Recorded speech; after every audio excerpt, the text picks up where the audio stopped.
Bonjour et bienvenue sur cmath.h. Aujourd'hui, nous allons continuer avec un exercice sur les suites.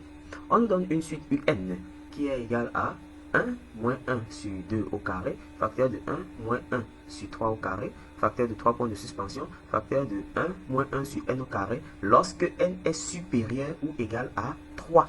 Et un peu plus haut, on nous donne U2 qui est égal à 1 moins 1 sur 2 au carré. Alors, qu'est-ce qu'on nous attend de nous à la suite de cet exercice? On voudrait premièrement que nous puissions calculer UN de façon beaucoup plus simple. Parce que c'est vrai, on a l'expression de UN ici, mais cette expression n'est pas facile à manipuler a priori. Qu'allons-nous faire dans ce cas? Nous allons commencer par réduire chaque quantité qui est en facteur au même dénominateur. Ici, par exemple, nous allons faire, voilà, nous aurons 1 fois 2 au carré, ce qui va nous donner à ce niveau, par exemple, 2 au carré moins 1. De même, ici, nous aurons 1 fois 3 au carré, ce qui va nous donner exactement 3 au carré moins 1. Ensuite, j'aurai 4 au carré moins 1. J'aurai 5 au carré moins 1. Facteur de 3 points de suspension. Au rang n moins 1, j'aurai exactement n moins 1 au carré, le tout moins 1. Et enfin, au rang n, j'aurai n au carré, le tout moins 1. Bien sûr, les dénominateurs, on aura 2 au carré, 3 au carré, 4 au carré, jusqu'à n moins 1 au carré et enfin n au carré. À l'étape suivante, qu'est-ce qui va se passer? Je me rends compte que j'ai une différence de 2 carrés, donc elle est factorisable. Donc je peux factoriser, c'est comme a carré moins b carré que je peux factoriser sous la forme a moins b facteur de a plus b. Donc j'aurai ici 2 moins 1 facteur de 2 plus 1, c'est la forme factorisée. Et en bas, 2 au carré, c'est 2 fois 2.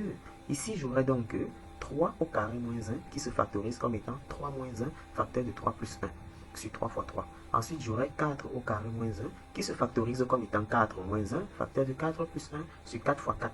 Enfin, j'aurai 5 au carré moins 1 qui se factorise comme étant 5 moins 1, facteur de 5 plus 1 sur 5 fois 5, facteur de 3 points de suspension. Au rang n moins 1, j'aurai n moins 1, moins 1 encore, facteur de n moins 1 plus 1, le tout sur n moins 1 fois n moins 1. Et au rang n, j'aurai donc n moins 1, facteur de n plus 1, le tout sur n fois n.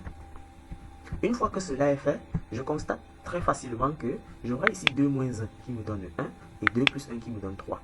J'aurai 3 moins 1 qui me donne 2 et 3 plus 1 qui me donne 4. Ainsi de suite, j'aurai 5 fois 3 fois 5. Ensuite, j'aurai 4 fois 6 qui vient d'ici. 4 moins 1. Attention. Oui, j'aurai exactement à ce niveau 4 moins 1 qui me donne 3 et 4 plus 1 qui me donne 5. À ce niveau, j'aurai 5 moins 1 qui me donne 4 et 5 plus 1 qui me donne 6. Ensuite, de ce côté, j'aurai n moins 1 qui me donne n moins 2 et n moins 1 plus 1 qui me donne n. Et là, la forme factorisée reste inchangée. Alors, qu'est-ce qui va se passer maintenant? Je vais observer. Je vais me rendre compte que j'ai un produit et donc c'est possible de simplifier. Comment je vais procéder? J'ai 2 ici qui peut se simplifier avec le 2 qui est là. Ensuite, j'ai 3 ici qui peut se simplifier avec le 3 qui est là. J'ai 4 ici qui peut se simplifier avec le 4 qui est là. J'ai 4 ici qui se simplifie avec le 4 qui est là. Et certainement, ici, le facteur qui était là était un facteur qui dépendait de 6. Donc, j'aurai à ce niveau un 5 ici qui va se simplifier avec le 5 qui était là. Ainsi de suite.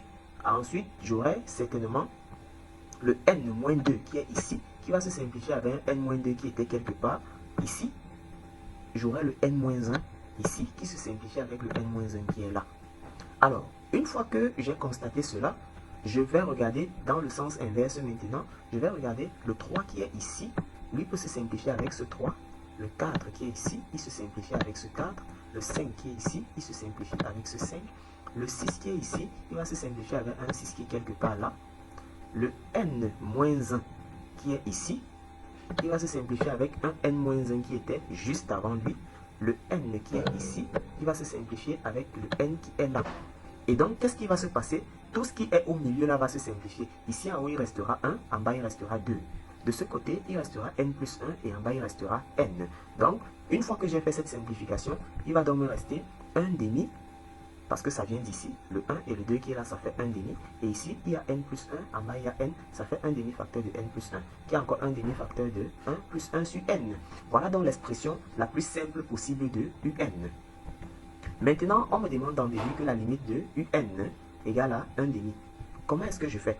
La limite de un à l'infini n'est rien d'autre que la limite de 1 demi facteur de 1 plus 1 sur n. Comme la limite de 1 sur n à l'infini donne 0, alors toute cette quantité va donner 0 et la limite de un va donc nous donner 1 demi à l'infini. C'est donc ici que s'achève notre exercice. Rendez-vous à la prochaine.